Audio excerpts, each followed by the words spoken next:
Hello, this is your daily dose of financial market trends. Iranian forces are attacking oil tankers in Middle Eastern waters. Crude just hit $90 a barrel, and the ripple effects are already showing up in airline stocks, chip manufacturers, and your portfolio. Markets open Monday with a mixed picture.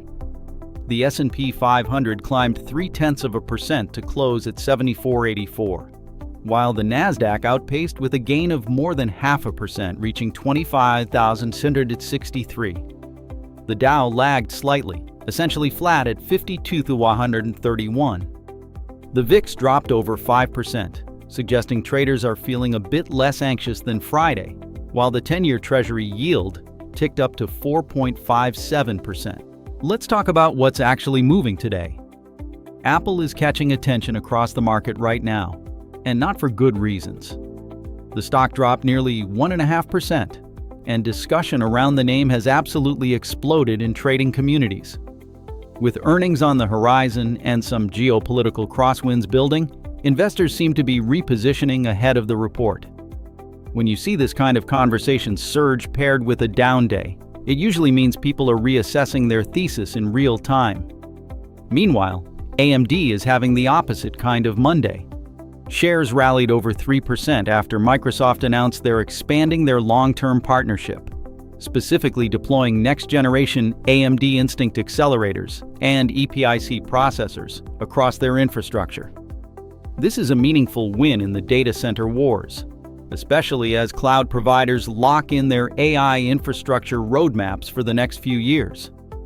AMD is also reporting earnings this week, so the timing of this news gives bulls something concrete to point to heading into that print. Amazon is generating serious buzz as well, with chatter spiking significantly across investor circles. Optimistic analysis around the company's outlook is making the rounds, and with earnings coming up shortly, people are clearly positioning for what could be another strong quarter. Cloud growth, retail margins, and advertising revenue are the three things everyone will be watching when they report. And Tesla is back in the conversation, down about 1.5% today despite some positive noise around Chinese state support for the EV market. The stock's been volatile lately, and with earnings dropping this week, investors are weighing execution in a tough macro environment against the company's long-term growth story. Anytime you see this much discussion around Tesla ahead of a report, it's a sign the market is genuinely divided on near-term direction. Now let's zoom out to the bigger forces shaping the market. First up, Middle East oil supply disruptions.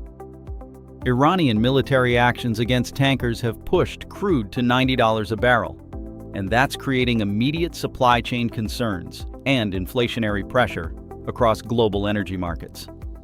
The bull case, sitting at about 35% probability, says if diplomatic efforts contain the aggression and tanker traffic normalizes within the next few weeks, oil retreats back toward the $75 to $80 range. That would ease inflation fears and help airlines, transportation companies, and pretty much anyone with fuel costs. The bear case, which the market is pricing at 45%, says if attacks intensify or expand to major shipping lanes, crude could sustain above 95 or even spike toward 110. That would trigger stagflation concerns, force central banks to keep rates higher for longer, and compress margins across transportation and manufacturing while energy stocks rally. Second scenario, Iran conflict impact on European aviation. Ryanair just reported declining profits as the conflict deters passenger bookings and drives up jet fuel costs, signaling broader weakness in European travel demand. The bull case, at 30%, says if hostilities stabilize within a quarter and fuel prices moderate, European airlines recover their load factors and margins bounce back, supporting travel and leisure stocks across the region. The bear case, at 50% probability, says if conflict drags into Q4 or expands geographically, European airlines could see earnings downgrades of 15 to 25%, with capacity cuts and route cancellations that ripple through consumer discretionary spending and pressure growth forecasts for tourism-dependent economies. Third, Chinese helium export restrictions. China just implemented a helium export ban targeting Europe, threatening supply chains for semiconductor manufacturing, medical imaging, and industrial applications.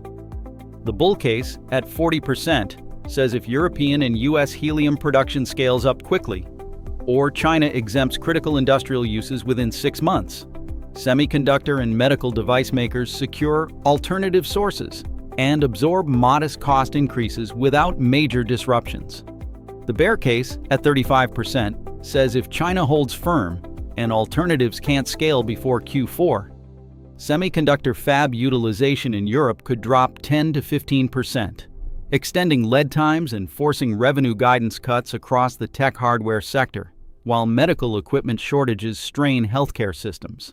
On the earnings front, we've got a big week ahead. Alphabet reports Tuesday. Tesla also drops their print Tuesday, and Intel follows on Thursday. 3 major names with very different stories right now.